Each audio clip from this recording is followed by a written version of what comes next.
Bonjour à tous, j'espère que vous allez bien, j'espère que vous passez un excellent week-end et que vous profitez malgré les circonstances, le distanciel, etc.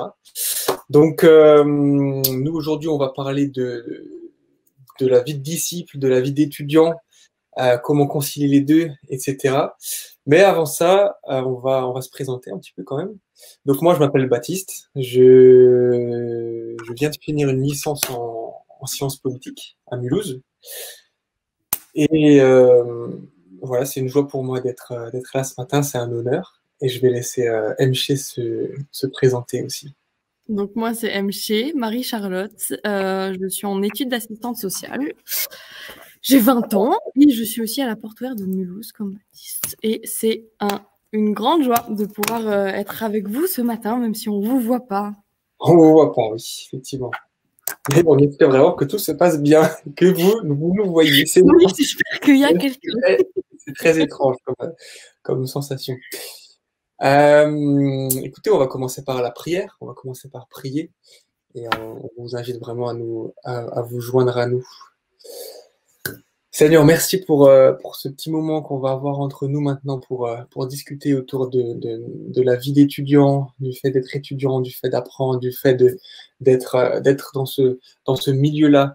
Vraiment que tu puisses parler à chacun de nos cœurs, Seigneur. Vraiment qu'aucune des personnes présentes ici, en cet instant, ne puisse ressortir sans avoir reçu quelque chose de toi. Et nous, y compris, vraiment, Jésus, parle à chacun de nos corps maintenant et que tu puisses régner et glorifier ton nom. Vraiment, c'est ma prière ce matin. Enseigne-nous, nous avons soif de toi et de te connaître plus. Au nom de Jésus, j'ai prié. Amen. Amen. Amen. Donc, ma vie de disciple en tant qu'étudiant.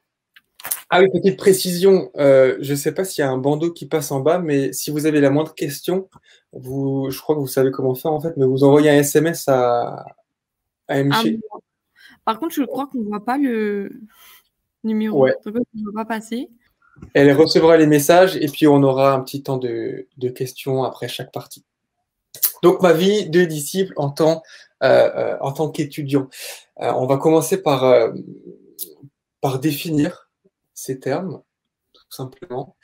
Qu'est-ce qu'un disciple finalement? Qu'est-ce qu'un disciple? Qu'est-ce qu'un étudiant? Donc ça, je suis allé chercher bêtement dans un dictionnaire. Et qu'est-ce qu'on nous dit? Un disciple est une personne qui reçoit l'enseignement d'un maître, qui fait partie de son école, typiquement un élève, par exemple, un disciple de Christ. Mais on a aussi une autre définition qui nous dit que c'est une personne qui suit l'exemple de quelqu'un qu'il considère comme son maître à penser, qui adhère à une doctrine, à une conception, etc., un partisan, un fidèle, un adepte. Et puis, l'autre terme d'aujourd'hui, ce sera le terme d'étudiant. Un étudiant est une personne qui fait des études supérieures dans une université ou un établissement d'enseignement supérieur, une grande école, typiquement, un étudiant en droit. Aujourd'hui, on va aussi intégrer les lycéens, on pense à vous. On sait que, je crois que c'est 15 ans, hein, à partir de 15 ans, on se rencontre. Ah tiens, on a le petit bandeau, c'est cool. Voilà. Et donc, vous pouvez déjà constater qu'il y a un lien évident entre le fait d'être disciple et le fait d'être étudiant. Et c'est ça, cette question qu'on va se poser aujourd'hui. Comment concilier ces deux aspects-là? Comment concilier le fait d'être en même temps un disciple de Christ et donc quelque part un étudiant à l'école de Christ et en même temps être un étudiant à l'université ou au lycée, tout en étant aussi d'une certaine manière, du coup, un disciple de nos professeurs, de nos enseignants, etc. Et finalement, c'est ça un petit peu toutes les questions qui en découlent et qui sont le sujet d'aujourd'hui. Donc, quels sont les défis d'un disciple de Jésus en 2021 en tant qu'étudiant? Comment être un témoin dans mon lycée, dans mon université? Comment gérer mes études et mes défis? Effectivement, la Bible parle des études, la Bible parle de l'instruction, la Bible en parle comme quelque chose de bon. Il y a beaucoup de versets et j'ai essayé d'en tirer un maximum, vous verrez, pour illustrer mon propos, et on va y revenir. tout au long de la présentation. Être disciple de Christ, être étudiant dans la vie n'est pas toujours quelque chose d'évident. Les études, c'est parfois des cours un peu relous, c'est parfois des profs un peu relous, mais en même temps, les études, c'est aussi, et on y reviendra, c'est aussi un milieu. C'est le milieu des étudiants. Ce sont des relations, ce sont des amitiés, ce sont des garçons d'un côté, ce sont des filles de l'autre côté, ce sont des soirées, ce sont voilà, toutes sortes de choses comme ça qui existent dans ce milieu-là et auxquelles l'étudiant et le disciple de Christ sont confrontés. Donc on va parler de ça aujourd'hui, et pour commencer, nous allons lire un passage que vous voyez s'afficher normalement, qui est Colossiens chapitre 2, versets 8 à 11, et ensuite on lira le verset 16 à 23. C'est un passage que je vous encourage vraiment à relire par la suite, une fois qu'on aura fini notamment. C'est un petit peu la colonne vertébrale de ce que je vais dire aujourd'hui. Donc je vais commencer à lire, verset 8. Faites attention que personne ne vous prenne au piège par la philosophie, par des tromperies sans fondement qui s'appuient sur la tradition des hommes, sur les principes élémentaires qui régissent le monde et non sur Christ. En effet, c'est en lui qu'habite corporellement toute la plénitude de la divinité. Vous avez tout pleinement en lui, qui est le chef de toute domination et de toute autorité. C'est en lui aussi que vous avez été circoncis d'une circoncision qui n'est pas faite de la main de l'homme, mais de la circoncision de Christ, qui consiste à vous dépouiller du corps de votre nature pécheresse. Que personne donc ne vous juge au sujet du manger ou du boire, ou à propos d'une fête, d'un nouveau mois ou même du sabbat. Tout cela n'était que l'ombre des choses à venir, mais la réalité est en Christ. Que personne, par son goût d'une fausse humilité et du culte des anges, ne vous prive de la victoire. Plongé dans ses visions, un tel homme est sans raison, enflé d'orgueil sous l'effet de ses pensées toutes humaines, et il ne s'attache pas à celui qui est la tête. C'est pourtant d'elle que tout le corps, bien nourri et solidement assemblé par ses articulations et ses liens, tire la croissance que Dieu donne. Si vous êtes mort avec Christ aux principes élémentaires qui régissent le monde, pourquoi, comme si vous viviez dans le monde, vous soumettez-vous à toutes ces règles? Ne prends pas, ne goûte pas, ne touche pas. Elles ne concernent que les choses destinées à disparaître dès qu'on en fait usage. Il s'agit bien là de commandements et d'enseignements humains. Ils ont en vérité une apparence de sagesse, car ils indiquent un culte volontaire de l'humilité et le mépris du corps, mais ils sont sans aucune valeur et ne servent qu'à la satisfaction personnelle. Voilà, donc on va commencer avec ce passage-là sur nos cœurs. Et on va parler dans une première partie, il y en aura deux, et entre les deux, on aura un petit moment pour répondre aux questions. Mais la première partie concernera principalement tout ce qui est autour de l'enseignement en lui-même. Le fait d'être étudiant, le fait d'accumuler finalement des connaissances. On va parler de ça, et on va se poser la question, parce que c'est une question que j'ai souvent entendue personnellement. Est-ce que l'enseignement scolaire peut signifier un éloignement de Christ? Et j'ai mis en sous-titre la confrontation aux enseignements, parce que je pense que être confronté aux enseignements peut être un des défis du disciple de Christ étudiant. Et effectivement, ce que j'entends, c'est que le fait d'entendre certaines choses à l'école et d'en entendre d'autres à l'église, ça peut parfois créer une sorte même peut-être je vais aller loin, mais peut-être de schizophrénie, quoi, où on va être complètement, on va entendre une vision des choses à l'école et une autre à l'église, on sera balancé constamment entre les deux, et ça peut créer vraiment un problème en fait d'identité, où d'un coup on ne comprend plus. On ne comprend plus en quoi on doit croire, on est d'un coup un petit peu chamboulé. Et notre notion de la vérité, notre notion de ce qu'est la vérité peut être ici fragilisée. Et et je commencerai du coup par parler du problème du rationalisme. Qu'est-ce que le rationalisme? Le rationalisme, c'est un peu difficile à dire, est une doctrine selon laquelle toute connaissance certaine vient de la raison. J'ai une autre définition qui dit croyance et confiance dans la raison. Et entre parenthèses, c'est intéressant, ils ont mis opposé à la religion. Et effectivement, comme je disais, ça fait partie de ces deux aspects-là, enseignement scolaire, enseignement à l'Église. C'est ce côté où on a mis, et particulièrement en France, on a mis la raison comme un Dieu, en fait. L'homme est devenu un Dieu et tout doit être raisonné.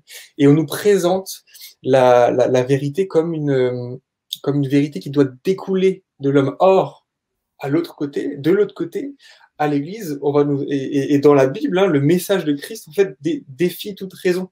Il va au-delà de toute raison. Il n'est pas raisonnable. Et d'ailleurs, il y a beaucoup de versets qui vous diront que le message de la croix est une folie aux yeux des hommes. Et là, c'est bien ça qui va pouvoir créer cette sensation un petit peu de tiraillement entre l'un et l'autre, et ce risque aussi, du coup, de basculer et de voir sa foi être fragilisée. Or, j'aimerais revenir sur le Colossiens chapitre 2, on va lire le chapitre 8. Faites attention que personne, c'est le début du passage, que personne ne vous prenne au piège par la philosophie, par des tromperies sans fondement qui s'appuient sur la tradition des hommes, sur les principes élémentaires qui régissent le monde et non sur Christ. Je crois vraiment que c'est de ça qu'il s'agit ici. Il ne s'agit pas, et j'aimerais le préciser aussi, il ne s'agit pas de dénigrer ici la science. Il y a beaucoup de scientifiques qui sont chrétiens, et qui intègrent du coup cette notion-là d'irrationalité, du message de Christ, en fait, dans le sens où il va complètement au-delà de toute raison. Il ne s'agit pas de dénigrer cette science-là en elle-même, mais il s'agit comme le dit Paul, de faire attention, de ne pas tomber dans ce piège-là où la raison, le raisonnement humain, purement humain, devient en fait la croyance, devient notre Dieu. Et je crois que il faut faire attention, et j'ai ces deux versets-là pour illustrer ce propos-là.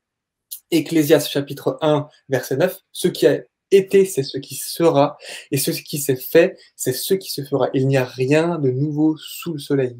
J'ai aussi Jérémie chapitre 8, verset 9, les sages sont confondus, ils sont consternés, ils sont pris. Voici, ils ont méprisé la parole de l'Éternel, et quelle sagesse sont-ils? Vous voyez, c'est exactement ça. C'est ce côté où, en fait, si on se contente simplement de ce qu'on va nous apprendre à l'école, on risque, et je pense sincèrement qu'on risque, au bout d'un moment, de perdre ça, parce que malheureusement, et tous les profs ne le font pas, mais malheureusement, bien souvent, il y a un fond où on va dénigrer, en fait, tout ce qui est de la parole de Dieu, on va dénigrer ce qui est chrétien, on va dénigrer tout ce qui s'apparente au religieux. C'est vraiment cette pensée un peu humaniste, comme ça, je pense qu'on a tous été confrontés dans nos études, et je pense vraiment qu'il faut y faire attention. Mais du coup, qu'est-ce qu'on fait? Est-ce qu'on arrête d'aller à l'école? Est-ce qu'on arrête d'aller au lycée? Surtout pas, surtout pas, surtout pas. Mais on va passer à la deuxième partie. Et je crois qu'il y a vraiment une clé sur laquelle j'aimerais insister, c'est le fait de passer l'enseignement au tamis pour garder les bonnes priorités. Le tamis, vous savez, c'est cette espèce d'objet là, on met par exemple du sable, et ça permet de séparer le gros grain du petit grain. Encore une fois, et j'insiste vraiment là-dessus, il s'agit surtout pas de dénigrer quelque enseignement que ce soit, en fait. Il s'agit, et encore moins le travail de vos professeurs, que vous soyez d'accord ou pas, ils travaillent pour vous et ils vous donnent quelque chose. Alors, il ne s'agit pas de dire on arrête le lycée. Il s'agit de continuer, surtout d'aller au lycée, vraiment. Ne dites pas à The Rencontre, on va dire d'arrêter d'aller au lycée, s'il vous plaît. Mais c'est cette idée-là de passer l'enseignement au tamis. Et donc, qu'est-ce que ce sera votre tamis à vous? qui est extrêmement puissant et qui est la vérité, c'est évidemment la parole de Dieu. Euh, on va lire 2 Timothée chapitre 3 verset 16. Toute l'écriture est inspirée de Dieu et utile pour enseigner, pour convaincre, pour corriger, pour instruire dans la justice. Et Proverbe chapitre 9 verset 10 nous dit aussi le commencement de la sagesse, c'est la crainte de l'Éternel. La connaissance du Dieu saint, voilà en quoi consiste l'intelligence. Vous voyez, et c'est vraiment ça, c'est l'idée de changer l'ordre des priorités. Et je vais être peut-être un peu provocateur, mais je vais aller jusque-là, c'est-à-dire, je crois que les études ne doivent pas être la priorité du disciple de Christ. Christ doit être la priorité. Et on l'a lu dans Colossiens. Christ doit être la tête. Les études doivent découler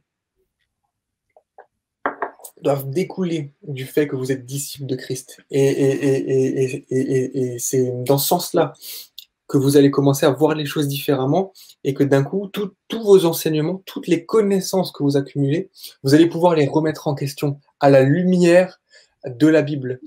Et c'est quelque chose que moi, j'ai fait en 3 ans et je vous garantis que ça a fait exploser ma foi en fait, parce que j'ai été confronté à beaucoup en sciences politiques en plus. Je raconte pas toutes les histoires d'études de genre, voilà, la sociologie, etc. Mais passer au tamis, c'est-à-dire remettre en cause chacune des choses qu'on va vous dire, qu'on va vous enseigner, et les confronter à la Bible. Ne pas s'arrêter au fait qu'on va peut-être ne pas s'arrêter au fait que l'enseignement en lui-même va remettre en cause la Bible, mais dire ok, comment ça se fait que ça peut fragiliser ma foi, et chercher dans la Bible ce qui est dit, dans le sens où si la Bible est la vérité, si la Bible est la vérité qui est solide, qui est absolue, vous trouverez chacune de vos réponses. Et je crois sincèrement qu'il y a un trésor là-dedans, parce que d'un coup, vous allez non seulement accumuler les connaissances qu'on vous aura données euh, au lycée ou à l'université, mais en plus, vous allez confronter et donc apprendre de Dieu. Vous allez finalement solidifier complètement votre foi, votre connaissance de la Bible et pourquoi surtout. Vous allez pouvoir justifier le pourquoi. Tiens, pourquoi là, je ne suis pas d'accord avec ce que le prof est en train de me dire. Et vous allez avoir une assurance qui sera beaucoup plus ferme et votre foi va s'affermir. Vraiment, je le dis parce que je l'ai vécu. D'avoir eu des cours, par exemple, sur l'étude de genre, vous savez, tout ce qui est l'identité de genre, etc. Et d'avoir pu, du coup, confronter ça à la parole de Dieu, ça m'a permis vraiment d'approfondir complètement ma connaissance et ma foi. Et c'est vraiment quelque chose d'extraordinaire. Et, et je vous encourage vraiment à le faire. C'est vraiment bon. C'est vraiment bon. Et puis en même temps aussi, on comprend sa place là où on est. Si Christ est la priorité, alors d'un coup, le fait d'être dans mon université ou dans mon lycée va devenir comme une évidence. Je vais plus, on y reviendra aussi, mais je vais plus subir d'être au lycée ou d'être à la fac. Je vais plus subir mes cours. Et ça ne va plus m'éloigner de Christ. Au contraire, ça va m'en rapprocher. Parce que j'aurai passé au tamis de la parole de Dieu chacun des enseignements que j'aurai reçus. Et puis, j'aimerais finir par vous dire qu'il faut quand même respecter ses profs. Comme je disais au début, il ne s'agit pas de quitter le lycée, il s'agit même pas de rentrer non plus dans des débats vides de sens ou dans des débats infinis en fait, ou de ne plus considérer les enseignements de vos profs, etc. Vraiment pas, vraiment vraiment pas. Travaillez vos cours et apprenez-les, c'est très important. Et comme je l'ai dit, ça peut devenir même complètement vertueux et au service de votre foi personnelle. Et pour ça, j'ai une petite technique, parce que du coup, le risque aussi, c'est un peu, mais comment je fais pour en même temps respecter mon prof et en même temps ne pas me fourvoyer un petit peu dans ma foi pour rentrer dans son jeu et dire ce qu'il veut que je dise. Moi, ce que je fais, et moi, je suis en cours avec ma chérie, avec ma fiancée, et ce qu'on a fait là, notamment cette année, on a appelé ça la dissertation conditionnelle. La dissertation conditionnelle, c'est-à-dire on écrit tout, mais finalement, on met que du conditionnel. C'est-à-dire, il se pourrait que... Elle-même, elle a été un peu plus intelligente que moi, elle a repris tous les noms d'auteurs, elle a appris les auteurs par cœur, et elle a dit, tel auteur a dit ceci et cela. Et donc, il se pourrait, au conditionnel, comme ça elle parlait, et elle affirmait un petit peu les connaissances du cours qu'elle avait apprises. Ce qui faisait elle ne déclarait rien. Et donc elle ne se, elle ne se, je sais pas si c'est le bon terme, mais je pense que vous voyez ce que je veux dire. Elle était en même temps ferme dans sa foi, dans ses croyances, et en même temps, elle pouvait, sans s'en détacher, recracher un petit peu le cours qu'on avait à apprendre pour pouvoir avoir une bonne note et quelque part aussi pour honorer le travail du professeur, ce qui est, je crois, aussi important en fait, pour avoir une bonne note après et puis se sentir bien sans, du coup, sans être passé par cette case où d'un coup on est un petit peu dans un entre-deux et un petit peu dans le compromis, quoi. Voilà, on a fini un petit peu la première partie. Donc vraiment, c'est cette idée du passage au tamis et de mettre la parole de Dieu au centre de vos études. Est-ce que vous avez des questions? Alors, Jamy, non. Je n'ai pas de questions à te donner. Donc, si vous avez des questions, bah, vous pouvez toujours nous les envoyer par SMS. N'hésitez pas, vraiment. On aura encore un temps à la fin de façon. Moi, j'ai peut-être une question, du coup. Du coup, par rapport à maintenant tout ce qui... comment dire ça? Je vais essayer de formuler cette question. Moi, je suis en études d'assistante sociale et on a énormément de cours comme toi sur le genre et il faut rationaliser et il faut accepter et il faut c'est de l'acceptation de tous sans pour autant avoir de sens là-dedans. C'est juste accepter tout le monde. Comment pour une personne qui commence peut-être à croire en Christ et qui a peut-être pas forcément des fondements forts, qu'est-ce que tu pourrais lui conseiller? Par rapport à ces enseignements-là? Ouais, par rapport à ces enseignements-là qui paraissent tout beaux, tout jolis, d'aimer tout le monde, d'accepter tout le monde, de dire oh la Bible nous dit d'aimer. Et j'ai déjà lu des choses et il y a d'ailleurs un mouvement qui est assez fou, c'est les LGBT chrétiens ou les LGBT de toute religion. Et je trouve ça assez fou en fait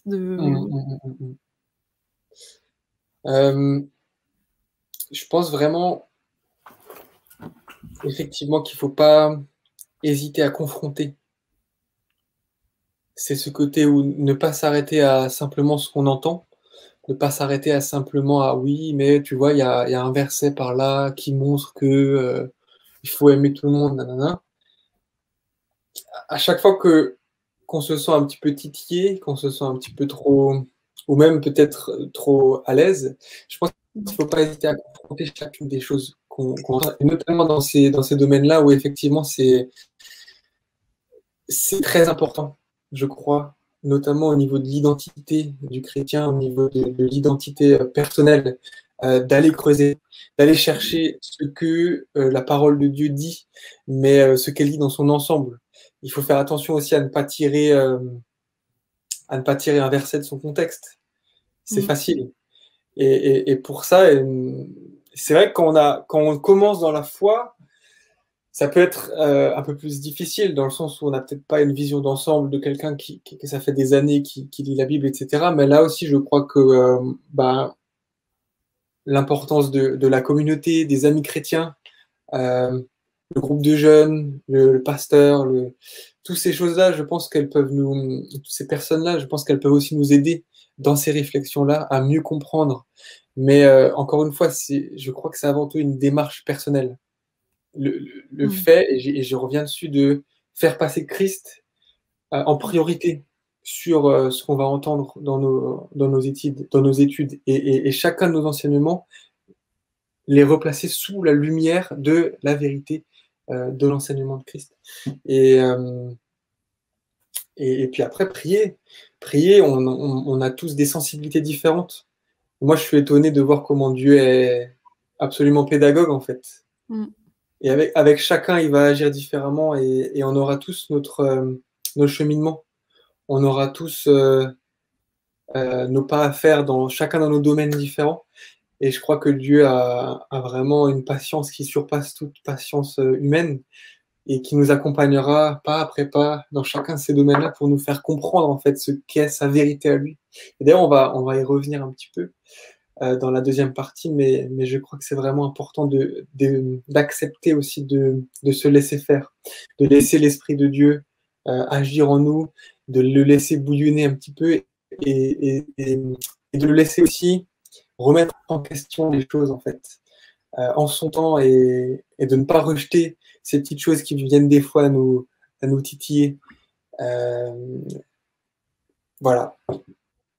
Voilà un petit peu ce que je dois. J'ai reçu une question.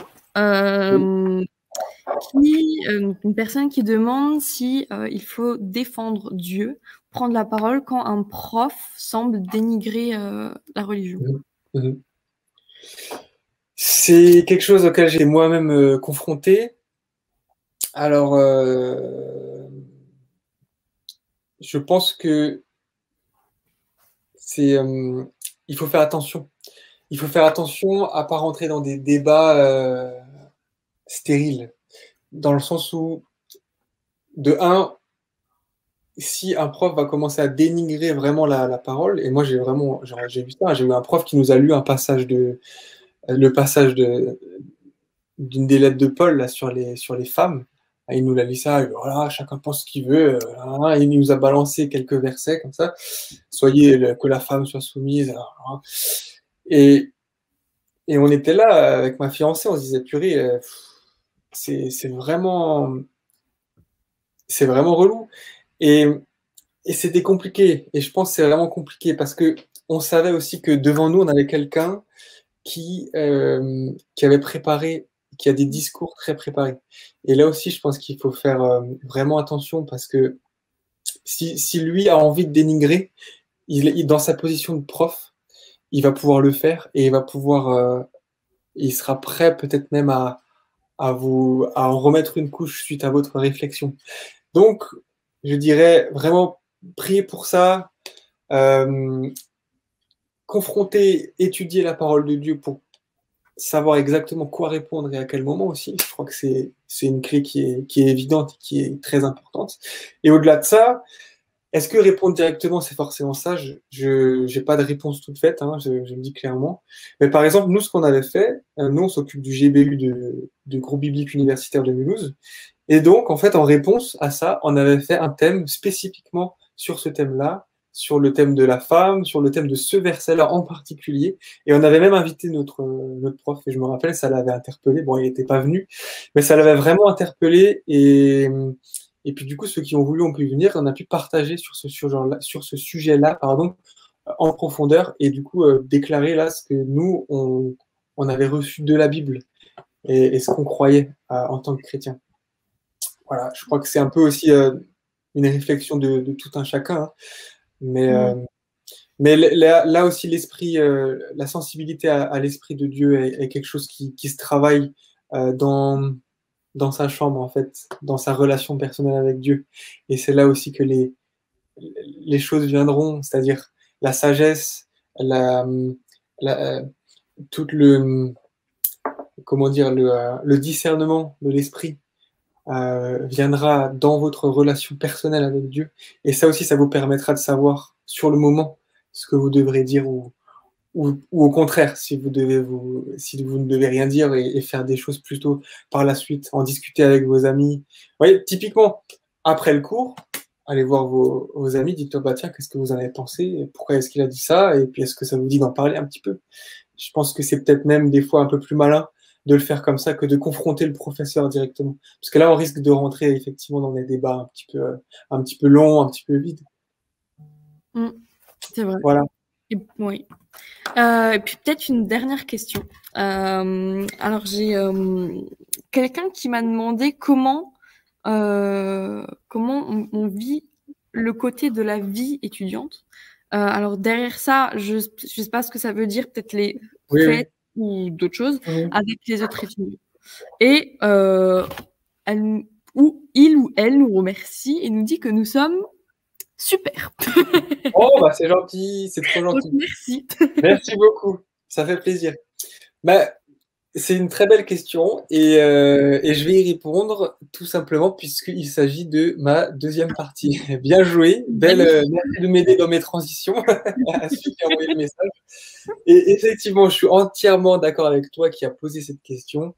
J'en ai fait ma deuxième partie parce que je crois que si l'enseignement est un des piliers de la vie d'un étudiant, le monde des études et ce qui est autour de l'enseignement, c'est-à-dire les amitiés, etc., parce qu'on a commencé à parler au début, constitue peut-être même un domaine encore plus important pour l'étudiant, et notamment en tant que chrétien et au niveau de tous les défis qui peuvent lui être posés. Et donc, on va parler de ça, les défis de la vie étudiante ou de la vie de l'étudiant. Et j'aimerais commencer par un titre un petit peu provocateur aussi. Pourquoi subir sa vie? Souvent, et ça, je l'ai vécu personnellement au lycée, souvent on subit malheureusement au lycée le fait d'être chrétien. On subit le fait d'être différent. Le fait d'être chrétien et étudiant, souvent, c'est être un étudiant différent. Parce que, comme on l'a dit au début, la vie étudiante, c'est une vie qui est remplie de... Déjà, on est jeune, on apprend constamment. La vie n'est pas toujours évidente. C'est beaucoup de choses à gérer, beaucoup d'émotions à gérer. Et c'est souvent une vie avec beaucoup de tentations, en fait, très clairement, hein, très clairement. Voilà, les garçons, les filles, la drogue, l'alcool, les soirées, c'est des choses qui sont devenues, même, je pense même que c'était déjà avant, en fait. On me dit souvent que c'est devenu, mais j'en sais rien, mais qui sont tellement normales dans ce milieu-là, qui sont tellement évidentes, qui sont tellement comme juste. Mais c'est comme ça, et tout le monde le fait, alors pourquoi pas moi? Pourquoi moi, en tant que chrétien, je peux pas faire ça? Et, et c'est ça qui fait que parfois c'est subi. On subit ça. On subit cette différence. Et ça peut créer de vrais problèmes. De vrais problèmes. C'est vraiment aussi cette schizophrénie-là dont je parlais dans ma première partie. Ce côté, mais purée, j'entends des choses à l'église, j'entends des choses à l'école, qu'est-ce que je fais? Où est-ce que j'en suis? Et comment je fais? Et pour commencer, on va reprendre un petit peu Colossiens chapitre 2, le verset 20 à 23. Si vous êtes morts avec Christ aux principes élémentaires qui régissent le monde, pourquoi, comme si vous viviez dans le monde, vous soumettez-vous à toutes ces règles? Ne prends pas, ne goûte pas, ne touche pas. Elle ne concerne que des choses destinées à disparaître dès qu'on en fait usage. Il s'agit bien là de commandements et d'enseignements humains. Ils ont, en vérité, une apparence de sagesse, car ils indiquent un culte volontaire de l'humilité et le mépris du corps, mais ils sont sans aucune valeur et ne servent qu'à la satisfaction personnelle. Ce passage est extrêmement puissant et extrêmement important. Je le crois sincèrement. Qu'est-ce qui fait qu'on peut subir le fait d'être chrétien étudiant? Par exemple, on va parler de la cigarette. Pourquoi est-ce qu'il ne faut pas fumer? Pourquoi est-ce qu'on nous dit qu'il ne faut pas fumer? Pourquoi, au final, est-ce que c'est si grave de fumer de temps en temps sans être addict? Et en fait, j'ai été confronté à cette question personnellement, puisque quand je suis revenu, on va dire, à Christ vraiment de tout mon cœur quand j'avais 21 ans, et ça m'arrivait encore de temps en temps, rarement, mais de temps en temps, de fumer une cigarette. Voilà. Et sincèrement, je n'y voyais pas de problème. Je n'étais même pas vraiment, entre guillemets, hein, toujours, hein, mais accusé par ma conscience. J'étais plutôt tranquille avec ça. Alors même que j'aimais Jésus de tout mon cœur, je savais pourquoi je le suivais, je savais vraiment, hein, avec sincérité. Et, et vous voyez, c'est avec le temps plus les mois passaient, alors que je m'approchais de Christ et je le cherchais vraiment de tout mon cœur, d'un coup, ça commençait à devenir ces petites choses-là, qui d'apparence sont pas forcément graves, deviennent une chose immense. Et Dieu m'a vraiment montré personnellement qu'il n'aimait pas ça. Et aujourd'hui, je ne pourrais plus toucher à une seule cigarette. Mais, et c'est là la clé de ce passage, pas parce que quelqu'un m'a dit un jour, ne fume pas. Pas parce que quelqu'un a dit un jour, tu ne dois pas fumer, c'est interdit. Pas parce que quelqu'un m'a dit, tu ne dois pas faire ci ou tu ne dois pas faire ça, mais parce que Jésus-Christ et son esprit en moi m'a montré clairement qu'il n'aimait pas ça. Et vraiment, comprenez bien ce que je veux dire. Et c'est encore cette histoire de tamis, vous voyez. C'est-à-dire ce côté, ne pas rejeter. En fait, c'est important d'écouter ce qu'on vous dit. Quand on vous dit, ne fume pas, c'est pas bon pour toi, c'est un bon conseil. Personne ici pourra dire que c'est un mauvais conseil. Mais c'est l'idée de comprendre pourquoi Dieu n'aime pas qu'on touche à ça. Pourquoi Dieu n'aime pas ça? Et qu'est-ce qu'il y a derrière, en fait?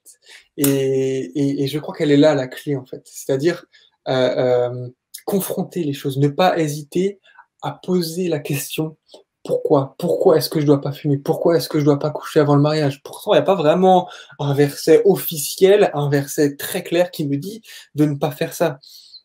Mais n'hésite pas à poser cette question-là, en fait. Mais va creuser. Ne t'arrête pas là, surtout. Par pitié, ne t'arrête pas là. Ouvre ta Bible. Prie Dieu, implore sa grâce, demande-lui, mais pourquoi est-ce qu'il ne faut pas que je fasse ça? Montre-moi clairement, inscris-le dans le fond de mon cœur, je veux comprendre. Et je te dis, je te garantis, parce que je l'ai vécu, que Dieu va te montrer. Dieu va te montrer et tu comprendras. Et d'un coup, tu ne subiras plus le fait d'être différent. Le fait d'être disciple de Christ ne sera plus une lourdeur pour toi.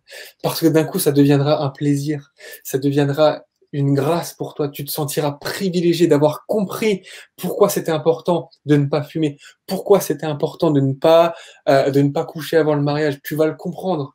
Mais je crois qu'il y a cette démarche personnelle à faire vraiment. Et ça, c'est vrai que malheureusement, ça dépend de nous, en fait. Dieu ne pourra pas le faire pour nous. D'aller chercher, d'aller chercher. On m'a dit à l'église qu'il fallait pas que je fasse ça. Ok, pourquoi? Pourquoi, Seigneur? Montre-moi dans mon culte personnel. C'est là, c'est à genoux dans ta chambre que tu vas comprendre ces choses-là, qu'elles vont se matérialiser, qu'elles vont devenir une vérité pour toi, que tu vas pouvoir complètement te les approprier et de sortir de cette logique dont Paul parle, ne prends pas, ne goûte pas, ne touche pas. Il y a vraiment ça, vous voyez, il dit même hein, le mépris du corps, ça, vous allez paraître comme des gens qui sont sobres, qui font, voilà, qui ont un culte volontaire, hein, il parle de ça, hein. Mais il dit que ça n'a aucune valeur. Parce que si dans le fond, vous n'avez pas compris pourquoi vous ne devez pas faire ou vous devez faire des choses, ça, vous allez le subir. Et ça va être compliqué et vous allez galérer. Et je crois vraiment qu'il y a quelque chose de très important dans ce passage-là et dans ce message-là. Et enfin, je finirai par ce deuxième verset, 1 Thessaloniciens chapitre 5, verset 23-24. Et là aussi, c'est extrêmement, extrêmement important. Que le Dieu de paix vous sanctifie lui-même tout entier, et que tout votre être, l'esprit, l'âme et le corps soient conservés irrépréhensibles lors de l'avènement de notre Seigneur Jésus-Christ. Celui qui vous a appelé est fidèle, et c'est lui qui le fera. Et là, vraiment, vraiment, vraiment, vraiment, vraiment, c'est trop important. Il y a un prix, le prix de votre liberté de penser, de votre liberté de confronter la parole, de votre liberté de pouvoir justement vous poser les questions et d'aller au-delà du simple ne prends pas, ne goûte pas, ne touche pas, est tellement puissant. Il est tellement fort, il est tellement cher. Le sacrifice de Christ est tellement cher pour que vous subissiez en fait votre foi et votre différence. Vraiment, c'est prendre conscience de ça, c'est prendre conscience de la grâce de Dieu, de ce que c'est en fait. La grâce de Dieu est un outil. La grâce de Dieu, c'est pas juste le fait d'être pardonné, d'être sanctifié, d'être pardonné, pardon. La grâce de Dieu c'est comme une arme. C'est comme une arme, comme un outil qui va vous permettre, qui va vous capaciter, qui va vous donner tout ce qu'il vous faut pour pouvoir atteindre en fait la sainteté. Et ce verset-là le dit bien. Votre corps, âme et esprit soient conservés irrépréhensibles. Donc, effectivement, c'est possible d'être entièrement saint sur cette terre par la grâce de Dieu. Et c'est bien ça qu'il faut comprendre, en fait. Ne comptez pas sur vos propres forces. Et ça aussi, compter sur ses propres forces, c'est subir le fait d'être chrétien. Compter sur ses propres forces, c'est oublier que Jésus a payé un prix. Il est mort pour ça. Il est mort pour que vous soyez libres de vous-même. Et c'est Colossiens. C'est ça. Sortir de cette logique de la règle, sortir de cette logique de la loi pour rentrer dans la logique de la liberté, pour comprendre, pour confronter, pour apprendre, pour saisir vraiment la profondeur de l'enseignement de Christ, et pas par vous-même, par la grâce, par l'Esprit en vous. Et celui qui vous a appelé est fidèle et c'est lui qui le fera vraiment. Et c'est pour ça aussi que je parlais du fait d'être sur ses genoux dans sa chambre, parce que c'est là que ça commence. C'est là que ça commence. Se poser et demander à Dieu, parler à Dieu, lui dire, purée, mais c'est galère ça, là j'arrive pas, et celui qui vous a appelé fidèle, et il fera parce qu'il l'a promis, ayez confiance, et parfois on a l'impression de pas s'en sortir, parfois on a l'impression de tellement galérer, et c'est tellement difficile, mais vraiment, la foi c'est ça aussi, c'est croire dans les choses qu'on ne voit pas. Dieu a promis, Dieu est fidèle, Dieu sera là, Dieu vous rendra pur. Ayez confiance en lui, prenez confiance en lui et arrêtez de vous battre avec vos propres forces. C'est votre combat, il n'est pas là. Votre combat, c'est de vous mettre à genoux et de vivre votre relation avec Dieu, d'approfondir votre relation et de confronter ces questions-là. Vous voyez ce que je veux dire ou pas? C'est là, je crois, et c'est là que vous comprendrez les choses, que vous comprendrez et que Dieu pourra travailler en vous, que l'Esprit pourra travailler en vous.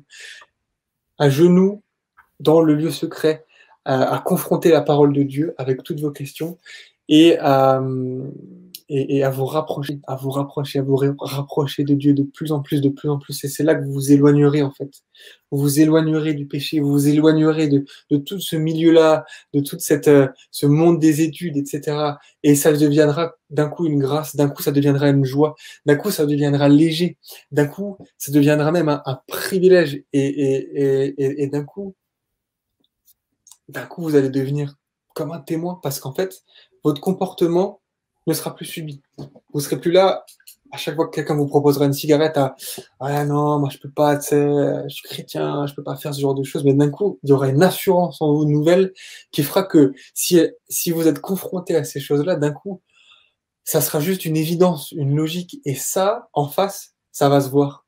Ça va se voir, ça va faire la différence. Et d'un coup, des questions vont se poser et ça vous ouvrira également des portes incroyables pour témoigner en fait.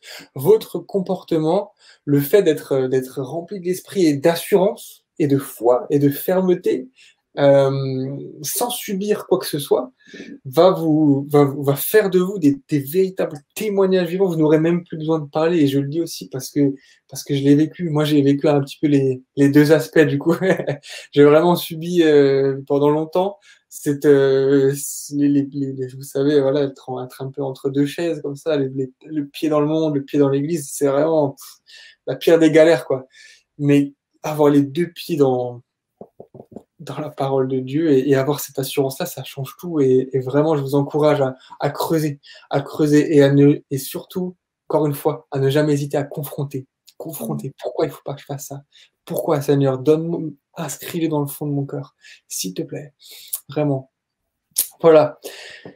Et comme dit, voilà, je finirai par là, devenir un témoin de la grâce de Dieu, c'est un petit peu ce que je disais là. Et puis voilà, deux petites clés.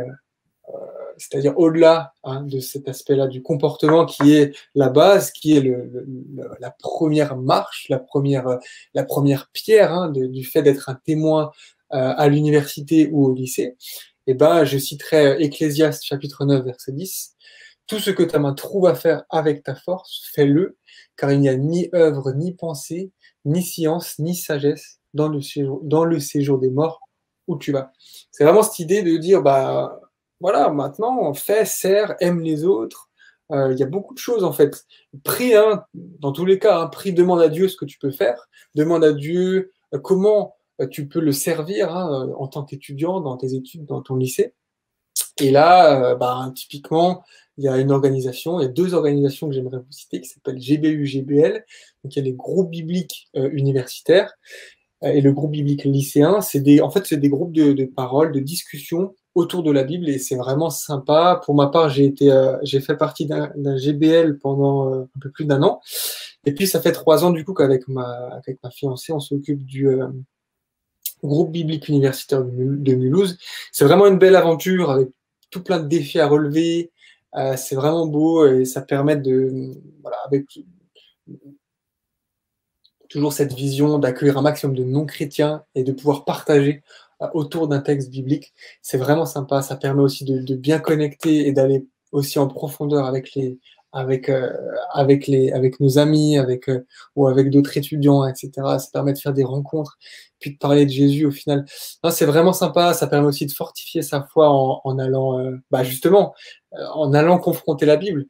Typiquement, je finirai là-dessus.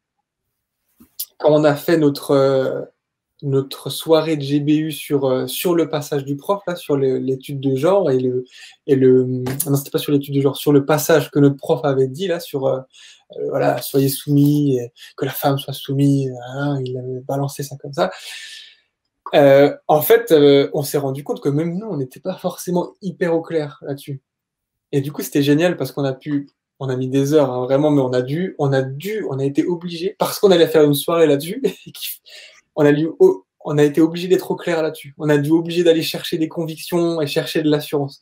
Et donc, on a dû aller dans la Bible, on a dû aller, voilà, écouter, chercher des études de texte et tout pour trouver, mais qu'est-ce que c'est, prier, machin. Et en fait, les choses sont venues et aujourd'hui, c'est génial de voir que ça nous a vraiment complètement affermis et on est beaucoup plus au clair sur ces questions-là. Et alors, franchement, je vous encourage à vous renseigner. En plus, c'est vraiment très bien organisé au niveau national. Vous avez toute l'aide qu'il vous faudra. Tout est prêt. En fait, tout le côté administratif est prêt. Vous avez juste soit à rejoindre un groupe qui existe déjà en tant que chrétien, vous pouvez aussi, si vous le sentez, si Dieu vous met ça à cœur, ouvrir un GBU ou un GBL. Ils en seront absolument ravis. Et ils vous accompagneront Vraiment, c'est bien fait. C'est bien fait. Voilà, voilà. On arrive au bout. Je finirai juste pour complètement clore pas complètement, mais pour clore ce sujet, je finirai par le Proverbe chapitre 2, qui pour moi illustre tout ce qu'on vient de dire. Je vais le lire. Verset 1. Mon fils, si tu acceptes mes paroles, si tu conserves mes préceptes au fond de toi-même, si tu prêtes une oreille attentive à la sagesse, en inclinant ton cœur vers l'intelligence, oui, si tu fais appel au discernement, si tu cherches l'intelligence, si tu la cherches, si tu la recherches comme l'argent, si tu creuses pour la trouver comme pour découvrir des trésors, alors tu comprendras ce qu'est révérer l'Éternel et tu apprendras à connaître Dieu. Car l'Éternel donne la sagesse et ce sont ses paroles qui procurent la connaissance et l'intelligence. Il réserve le salut aux hommes droits. Comme un bouclier, il protège ceux qui mènent une vie irréprochable.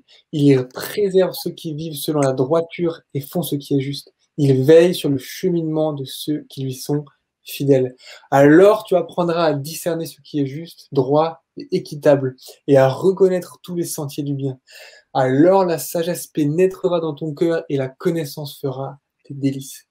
La réflexion sera ta sauvegarde et l'intelligence veillera sur toi pour te préserver de la mauvaise voie et des hommes qui tiennent des propos fourbes, de ceux qui abandonnent le droit chemin pour s'engager dans des sentiers obscurs, qui prennent plaisir à faire du mal, qui sont tout contents de s'efforcer dans la perversité, dont le comportement est dépravé et les chemins tortueux. Alors tu seras aussi préservé de la femme d'autrui, de l'inconnu aux paroles enjôleuses, qui a quitté l'époux de sa jeunesse et qui a oublié l'alliance conclue au nom de son Dieu.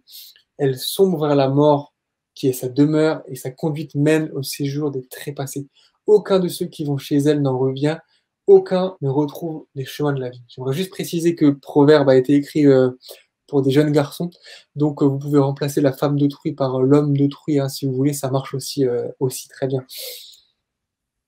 Verset 20, si tu écoutes mes conseils, tu marcheras dans la voie des hommes de bien et tu suivras les sentiers des justes. Car les hommes droits habiteront le pays et ceux qui y sont intègres s'y maintiendront, mais les méchants en seront extirpés et les traîtres arrachés. Voilà, donc vraiment creuser la parole, confronter la parole, confronter vos enseignements, confronter ce qu'on vous dit à l'école, au lycée, à l'université. N'hésitez pas à chercher en profondeur la vérité, et la vérité est dans la parole de Dieu. N'hésitez pas à poser des questions, vraiment, vraiment, vraiment, c'est extrêmement important.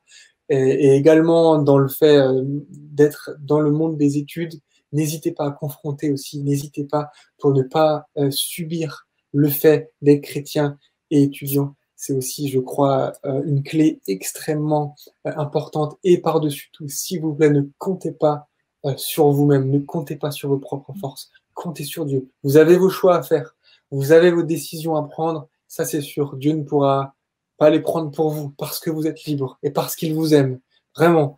Mais cherchez, confrontez et allez au bout des choses, allez au bout de vos raisonnements. Voilà. On va peut-être prendre quelques questions s'il y en a. Ouais, il y en a. On va clore et prier. Alors, double question. Une question en deux temps. C'est comment gérer son temps avec entre les révisions, le temps avec Dieu, servir Dieu, comment être motivé à étudier tout en étant motivé à connecter avec Dieu. Ouais.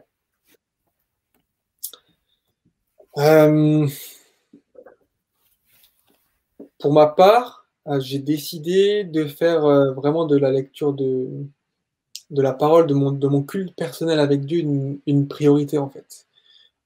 C'est-à-dire, tous les matins, j'essaye au maximum d'avoir une heure avec Dieu. C'est mon objectif. Chaque matin, c'est 1 heure. Et donc, je règle mon réveil à chaque fois pour avoir cette heure-là. Je ne vais pas vous mentir, j'y arrive pas forcément tous les jours, mais c'est mon objectif et je veux garder les yeux fixés là-dessus. Et ouais, je le vis plutôt bien. C'est vrai que ça va demander un effort supplémentaire le matin, mais et c'est bien de parler de motivation. Ce qui me motive à faire ça, c'est que finalement c'est mon amour pour Dieu. Et mon amour pour Dieu augmente au fur et à mesure que je passe du temps avec lui. Et là aussi, je peux que encourager à se battre en fait pour dégager un maximum de temps et en faire vraiment une priorité. Pas que ça prenne 5-6 heures par jour. Il n'est pas question de ça en fait. Dieu lui-même nous donne des choses à faire tout au long de la journée et il est conscient qu'on ne va pas passer 5-6 heures. Il y a d'autres choses à faire dans la vie. Mais pour ma part, alors il y en a qui préfèrent le soir, mais moi le matin, j'aime beaucoup commencer ma journée en passant du temps avec lui pour vraiment me renouveler et me saisir et surtout lui lâcher aussi, lui lâcher toute ma journée qui arrive. Et il y a aussi un verset qui dit que c'est lui qui procure le vouloir et le faire. Ça aussi, ça peut être un sujet de prière en fait. Et pas obligé de commencer par 1 heure, hein. Ça peut être au début juste un quart d'heure, mais avoir cette culture et créer cette habitude en fait de passer du temps jour après jour à prier et à un petit peu lire. C'est pareil, il ne s'agit pas de faire 10 versets par jour, même 10 chapitres par jour, pardon. Même un chapitre, c'est déjà beaucoup en fait. Et s'arrêter sur le chapitre, s'arrêter sur chaque verset. Qu'est-ce que Dieu veut me dire par là? Qu'est-ce que tu veux me dire? Et je pense que ça commence par là. Ça commence petit, et puis au fur et à mesure que votre relation va s'approfondir, et je pense que c'est la logique des choses de chercher après toujours plus. Et puis pour ma part, en tout cas, au fur et à mesure des années, ça devient un besoin. Je suis pas bien aujourd'hui si j'ai pas commencé ma journée en passant du temps avec lui. Mais c'est des choses aussi c'est comme un muscle en fait. C'est des choses qui se travaillent et qui viennent avec le temps. Donc là aussi, il faut pas se décourager en fait. Il faut chercher et faire à son rythme, pas après pas. Et encore une fois, je le redis, mais celui qui vous a appelé est fidèle et c'est lui qui le fera. Donc, attendez-vous à ce que lui aussi place ses choses sur vos cœurs. Et du coup, question qui suit, qui est un petit peu en rapport, c'est comment être motivé à étudier et réviser. Oui, c'est une bonne question. C'est sûr que des fois, les cours, c'est relou, hein. Les cours, on n'a pas forcément envie. Les devoirs, tout ne nous plaît pas. Toutes les matières ne nous plaisent pas forcément. Et il n'y a pas de réponse toute faite, malheureusement. Il n'y a pas de réponse toute faite qui existe. Je suis désolé. Mais peut-être de prendre conscience que Dieu vous a placé là où vous êtes, de Dieu vous veut là où vous êtes, et que Dieu veut que vous donniez le maximum en fait. Et, et là aussi, je sais parce que je suis passé par là. Moi, j'ai redoublé mon bac. J'ai raté un bac. J'ai eu 2 en maths, COEF 7. Donc c'est sûr que ça passe pas. Mais et c'est pour ça que j'ai qu'il n'y a pas de réponse toute faite parce que je sais très bien ce que c'est. Mais vous voyez, en Sciences Po, d'un coup, là, le semestre dernier, j'ai claqué un 14 à la fac et j'étais tellement fier et content, mais en fait, j'ai pas compté sur moi-même, en fait. J'ai vraiment compté sur Dieu. Et le fait que Dieu ait été ma priorité a aussi permis que derrière, dans mes révisions ou quand c'était galère ou qu'il y avait des cours qui m'intéressaient vraiment pas, j'ai pu compter sur lui et j'ai pu prier. Avant chaque moment de révision, je prenais vraiment un long temps pour prier Dieu et l'implorer de m'aider à accumuler ces connaissances-là, même si elles ne me plaisent pas. Et je crois que là aussi, s'appuyer sur Dieu est extrêmement important. D'autant plus quand ça nous plaît pas, quand on a la flemme, quand on a... Tu sais, Dieu est sensible, Dieu comprend, Dieu connaît. Dieu est au courant qu'on n'est pas des machines. Et, et là aussi, prendre conscience de ça et lâcher les choses aussi. Peut-être lâcher la pression, lâcher toute cette concurrence qu'on va avoir, cette pression autour des notes, tout ça, et juste demander à Dieu qui nous aide à donner le meilleur par sa grâce pour qu'on puisse avoir la note qu'on mérite en fait, et en fonction de notre travail. Et ouais, enfin, vraiment que placer Dieu au centre, je crois que de toute façon, c'est la clé de manière générale, mais également dans ce côté-là, motivation, etc. C'est lui qui la donnera et qui aidera, en fait. Puis sachez Ouais. aussi que c'est un moment à passer, en fait. Ça finit par passer. Les examens finissent par passer, les études finissent par passer. Puis après, ce sera d'autres défis. Ouais, c'est ça. Et puis moi, je dirais que enfin, ce qui m'aide au quotidien, c'est de demander à Dieu de m'aider dans mes pensées. Parce que Ouais. en fonction de là où tu es en études, ça peut plus ou moins te plaire et tu as plus ou moins la flemme et tu as plus ou moins beaucoup de choses. Et ce qui joue beaucoup, c'est tes pensées. Et ouais, c'est Mmh. dans cette continuité de prendre du temps. Quand tu prends du temps avec Dieu, alors de demander qui conduisent tes pensées, qui conduisent ça, pour que tu subisses pas justement le fait d'avoir la flemme ou tu subisses pas de ne pas aimer tes études, mais que tu le laisses juste Mmh. parce que après, je pense que ça découle tout simplement. C'est ça. C'est ça. Et puis Les j'ai bonnes pas, priorités. Oui, MC, pardon. non, j'ai pas d'autres questions du coup. Ok. Voilà. Eh ben, il est 28, il nous reste 2 minutes, on va prier du coup. MC, tu veux prier? Ouais. Euh, Seigneur, merci pour ce temps. Merci merci d'avoir mis à cœur ce sujet à mm, Baptiste. Merci parce il s'est laissé conduire, Seigneur Jésus. Tu nous as parlé, Seigneur, tout à chacun. En ce moment, Père. Merci parce que tu nous as donné des clés et je te prie mm, pour chaque personne qui a suivi ce workshop mm, qu'il puisse garder, Seigneur, cet enseignement ces petits témoignages mm, sur leur cœur, que ça puisse, Seigneur Jésus, leur servir, que ce soit dans leurs études, mais aussi tout au long de leur vie, qu'ils puissent mm. s'en servir même pour témoigner par la suite, Seigneur, pour qu'ils puissent vivre eux-mêmes leur propre expérience, Père. Seigneur, Merci, ah, merci de ta présence, merci, Seigneur, ouais, de ton œuvre dans nos vies. Et bénis mm, chacun encore. Amen. alléluia. Amen.